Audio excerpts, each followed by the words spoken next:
Hello everyone! Kung saan-saan na nga nakarating si Tanjiro at si Sonic. So for today's video, nandito kami sa McDonald's to celebrate Halloween party. Oh, ganda! Hi kayo! Hi! Of course, magpapapicture tayo sa mga kids kasi ang gaganda ng mga costume nila. Si Rumi hindi lang pala singerist, dancerist din. Ang cute din ni Nobita, gayang-gaya pati hairstyle. Sobrang effort yung costume ng mga bata kaya natuwa ako. Kung pwede lang picturean ko silang lahat kaso ang bibilis nilang tumakbo. I think Chainsaw Man yung pangalan nito. And guess who's here?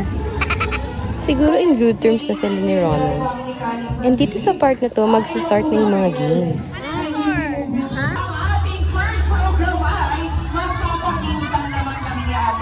Ito yung part na binibit yung cellphone ko for Bring Me.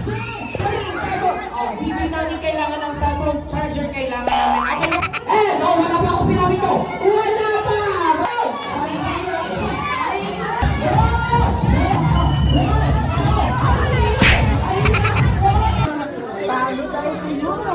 After ng games, ay kumain na nga yung mga bata kaya na fully energized na naman si Bunso. Unboxing! Op! Sino yan? Cute ng bucket pero mas cute yung laman.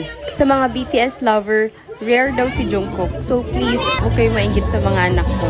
Char! This part is awarding na ng best in costume. After nyan, umuwi na kami. Yun lang!